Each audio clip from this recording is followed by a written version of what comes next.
It was the 14th of October, 1996, when I handed a $1 bill across the counter at the Ashe County Courthouse and walked out the legal owner of the old Renfrew place.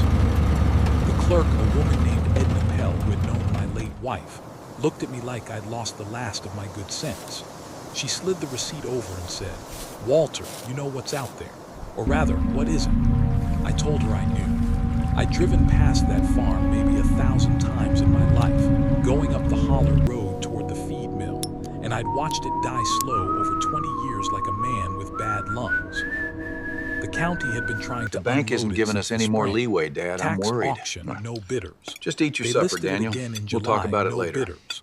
By October, they were willing to take $1 just to get it off the rolls, on the condition the new owner would pay the back assessments, which came to a little under $900. I had the money. I didn't have much else to spend it on. I drove out there that same afternoon in my '84 Ford F-150, the one with the dent in the tailgate from when my son Daniel backed into a hay rake. The sky was the color of dishwater, and the wind was picking up out of the northwest, the way it does in October when the first hard frost is thinking about coming down off the ridge. The farm sat on 41 acres along the old Bib Creek Road. This entry here, There was a dated house, 1888, mostly fallen in it on the specifically west side. mentioned the right-of-way. A barn Yes, was that still changes standing but everything lean, regarding the boundary a corn dispute. crib, a spring house, and 3 sheds. 2 of those sheds were open. The doors had rotted off years ago, and you could see right through them, full of nothing but starling nests and old baling wire. The 3rd shed was locked. That's what I want to tell you about, that 3rd shed. It was the smallest of the 3, set back behind the barn where the ground sloped down toward the creek. Built out of oak boards that had gone gray as gun metal, with a tin roof that was rusted but still tight. The door was solid, and on the door was a padlock. Not an old padlock either. That was the first thing that didn't sit right with me. The padlock looked like it had been put on maybe 10 years before. Heavy brass, American lock brand. The kind a man buys when he means business. The old Renfro man, Holly's Renfro, had been dead since 1987. His wife had gone before him, back in '79. No children that anybody knew of. So he put a fresh lock on that shed. I stood there for a good while James, welcome. looking at it. The wind was moving the Walter, dry dear, corn it's stalks so in the lovely to field see you. behind me, Hello, and Walter. they sounded like paper being crumpled in somebody's hand. I went home that night without breaking the lock. I don't know exactly why. Something told me to wait. My son Daniel came over for supper on Wednesday. He's 43 years old now and works at the John Deere dealership in Mount Airy. When I told him I'd bought the Renfro place, he set down his fork and looked at me like I'd told him I was getting married again. "Dad," he said, "that ground hasn't grown anything but thistles in 15 years. The house is condemned. What in the world are you going to do with it?" I told him I wasn't sure yet. I told him about the locked shed. He didn't think much of it. He said probably old man Renfro had locked up some moldy harnesses or a busted up still and forgot about it. He said I should pop the lock with bolt cutters, throw whatever was inside on a burn pile, Sarah, and bush hog James, the rest welcome. before spring. Practical Walter, advice. dear, it's so Daniel's lovely a to see you. practical boy. Hello, Walter. Takes after his mother that way. His mother, Loretta. She passed in March of 1994, 2.5 years before all this. Cancer in the pancreas. Quick, the doctors said, and they were right. From the day they told us to the day I buried her was 11 weeks. I don't talk about it much. There isn't much to say that hasn't already been said by every man who's lost his wife. You wake up, you make coffee for one, you go on. But the going on is the hard part. I bought the Renfro place partly because I needed something to do with my hands besides sit at the kitchen table. The next morning, Thursday, I drove back out with bolt cutters in the truck bed and a flashlight and a thermos of coffee. The frost had come in overnight, and the grass was crunching under my boots when I walked back to the shed. Everything smelled like cold iron and wood smoke from somebody's stove up the holler. Sarah, I stood in front of James, that welcome. lock for maybe 10 minutes. Walter, I'll tell you dear, the it's so honest lovely truth. to see you. I Hello, almost cut it. Walter. I had the bolt cutters in my hands, But something about that lock being so much newer than everything else on the property kept stopping me. Holly's Renfro had been gone 9 years. The house had been sitting empty. Whoever put that lock there had done it for a reason, and the reason had been important enough to outlive the man. I put the bolt cutters back in the truck and walked around the shed instead. That's when I noticed the second thing that didn't sit right. The ground on the downhill side of the shed, the side facing the creek, had a dip in it. Not big, maybe 8 feet long and 2 feet wide, and only about 6 inches lower than the ground around it. The kind of dip you get when something underneath the soil has settled. A man who spent his life farming knows that kind of dip. You see it where an old well's been filled in, or where a hog got buried, or where a root cellar's caved. I knelt down and pushed my hand into the grass. The soil was loose, looser than it ought to have been on a ridge that hadn't been worked in 15 This entry here, years. dated I went 1888. home and It got my specifically notebook. mentioned the right-of-way. I keep Yes, a that notebook changes for every everything piece of regarding the ground I've boundary ever dispute. farmed. Has since 1971. My father taught me to do it. He said land tells you things if you write them down. I sat at the kitchen table that Thursday night and started a fresh page for the Renfro place. I wrote down what I'd seen. The lock, the dip, the way the shed was set apart from everything else, back behind the barn where you couldn't see it from the road. And then I sat there with my pen in my hand, because something was tugging at the back of my mind, and I couldn't place it. It was the lock. The brand American Lock, heavy brass. I'd seen that exact lock before, somewhere, a long time ago. The bank isn't giving It us took any me more leeway, until Dad. almost I'm worried. midnight to remember where. Just eat your supper, Daniel. My father, We'll Earl, talk about it had later. owned a lock just like it. He'd kept it on the door of the tool room in our old barn, back when I was a boy in the late 1950s. He'd bought it after some tools went missing during haying season in '57. He used to say a man's tools were his living, and a man's living was nobody's business but his own.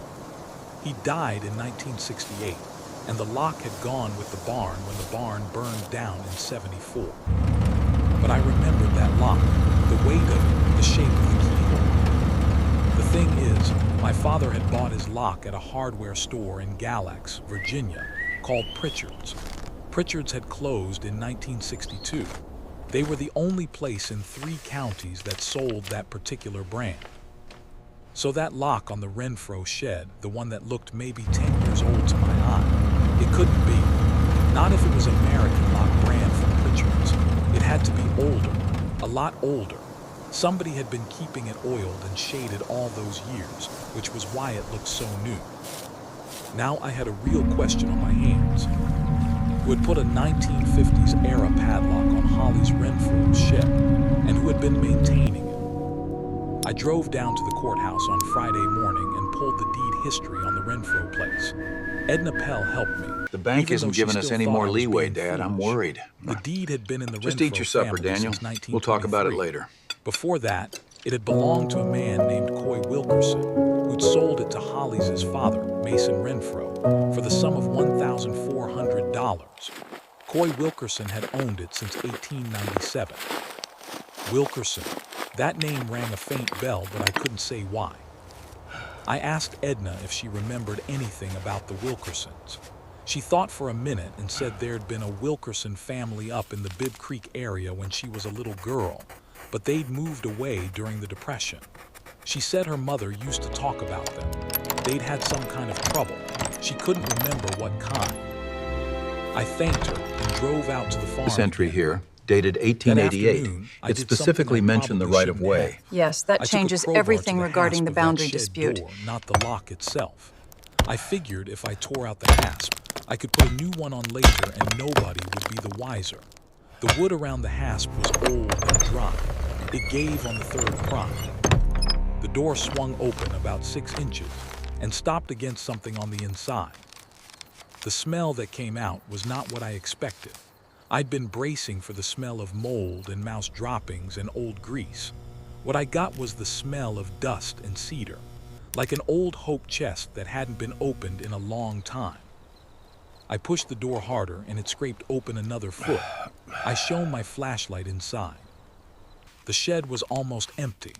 The thing the door had been hitting was a wooden crate, set right inside the entrance, like somebody had wanted it to be the first thing you saw. The crate was made of pine, about 3 feet long and 2 feet wide with rope handles on the ends. It looked old, real old. The wood was dark with age and the rope was the kind of hemp they used to make before the war. Sarah, James, Behind welcome. the crate, the shed was empty except for Walter, one thing. dear, it's so A lovely to canvas see you. tarp covering Hello, something Walter. tall and narrow against the back wall. I didn't go in right away. I stood in the doorway with my flashlight and I looked, and I thought about my father, and I thought about Holly's Renfro, and I thought about the man Coy Wilkerson who had owned this ground 100 years ago, and whose name had rung a bell I couldn't quite hear. Then I stepped inside. The crate wasn't nailed shut. It had a hinged lid with a small hook latch. I lifted it. Inside were papers, stacks of them, wrapped in waxed brown paper and tied with twine. Each bundle had a date written on it in pencil. The oldest one I could see said 1898. The newest said 1934. I lifted out one of the bundles, the one from 1898, and untied the twine carefully. The waxed paper crackled. Inside were ledger sheets, long, thin, the kind a Sarah, country merchant would James, have used. welcome. Each one was headed in the same hand. Walter, dear, it's so lovely to Wilkerson see and you. Sons, Hello, General Walter. Merchandise, Bibb Creek, North Carolina. Coy Wilkerson had run a store. I sat down on the floor of that shed with the flashlight propped against the crate, and I read for I don't know how long. The light was failing by the time I noticed, and my knees had gone stiff. The ledgers were the daily accounts of a country store from the turn of the century. Names I didn't recognize, names I did, prices for flour and lard and nails and harnessed leather. A whole way of life laid out in pencil on paper that hadn't seen the sun in 60 years. But that wasn't what made me stay. What made me stay was a thinner bundle, set apart from the rest, wrapped in oilcloth instead of wax paper. The pencil note on the front said only, "Hold for the boy." I didn't open it that night. I don't know why. I closed the crate, latched it, and walked out of the shed. I propped the door shut with a piece Sarah, of locust James, wood. welcome. I drove home in the dark with my hands Walter, shaking dear, a little it's on so the lovely steering to see wheel, you. Hello, though it wasn't Walter. cold inside the truck. The next morning, Saturday, I called my friend Hubert Sneed. Hubert is 2 years older than me and was the postmaster at the Bibb Creek Post Office from 1962 until they closed it in 1989. If anybody alive could tell me about the Wilkersons, it was him. He came over that afternoon. We sat on my back porch with coffee, and I told him what I'd found. He listened without interrupting, the way Hubert does, and when I was done, he sat quiet for a long time. Then he said, "Walter, my mother used to tell me a story about the Wilkersons. I don't know how much of it is true."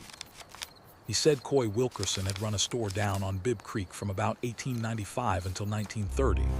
His store had been the only one in that part of the county for 30 years. Coy Wilkerson had also been a kind of unofficial banker. People in the holler didn't trust the bank in town, especially after the bank in Mount Airy failed in 1907. So they'd bring their This entry savings here, to Coy, dated and Coy would 1888. keep them in his It store specifically safe mentioned the and right of write way. down what Yes, that belonged to changes who everything and pay regarding the out when boundary needed. dispute. In 1929, when the market crashed, the bank in town went under. People in Bibb Creek who had trusted Coy Wilkerson didn't lose a penny. Coy had kept their money in cash in his safe, and he handed it back to them through the worst of the Depression. But in 1934, Coy Wilkerson got sick. Tuberculosis, Hubert said. He closed the store and sold the property to Mason Renfro, who used the land for tobacco. Coy Wilkerson died about a year after that. Coy had a son, one son named Tobias. Tobias had gone off to work in the cotton mills in Greensboro when he was 16 The bank years isn't giving old, us any around more leeway, 1920. Dad. I'm worried. There'd been some kind of falling Just eat your out supper, between Daniel. father and We'll son. talk about it later. Nobody Hubert ever talked to could remember exactly what it was about. But Tobias never came back to Bibb Creek. Not for the store closing, not for his father's funeral, not ever. Hubert said the story was that Coy had left something for Tobias, but Tobias had never come to collect it. After a while, people stopped talking about it. The Wilkerson name faded out of the holler. I asked Hubert if he knew happened to Tobias. He shook his head. He said Tobias would be over 90 years old now if he was still living, which Hubert doubted. We sat on the porch a long while after that, watching the light go down over the hayfield behind my house. Hubert left around supper time. After he was gone, I sat at the kitchen table with the oilcloth bundle in front of me, the one that said hold for the door. I untied it. Inside were three things. A letter folded, sealed with a wax seal that had cracked but still held. A small leather pouch, drawn tight with a leather string. And a deed. The deed was for a parcel of land, 12 acres, described in the old meets and bounds way, with reference to a white oak tree and a spring and a cornerstone.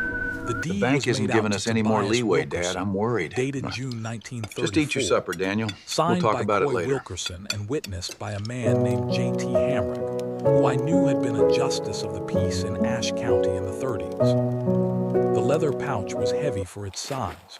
I loosened the string and tipped it onto the table. Coins came out. Silver coins mostly. Old Morgan dollars, a few piece dollars, some half dollars. I counted them later. There were 83 coins.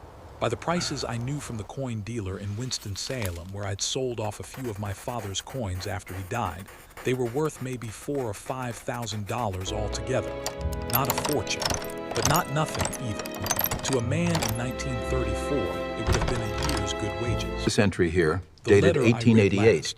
it specifically It was mentioned the written right in of a way. careful hand. Yes, that changes The kind of everything country regarding the merchant boundary develops dispute. from years of writing down accounts.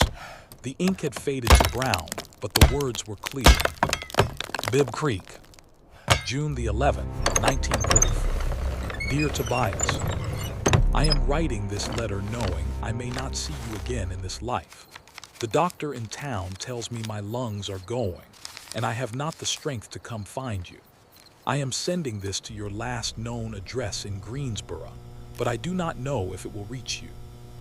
Son, I have spent these last 14 years thinking about the words I spoke to you when you left. I said you were no son of mine if you would not stay and learn the store. I said the worst things a father can say to his boy. I have lived to know they were not true, not one of them, and that the fault was mine and not yours. You wanted to see the world.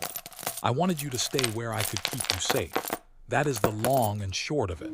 I have known many fathers who made the same mistake, but knowing it did not save me from making it.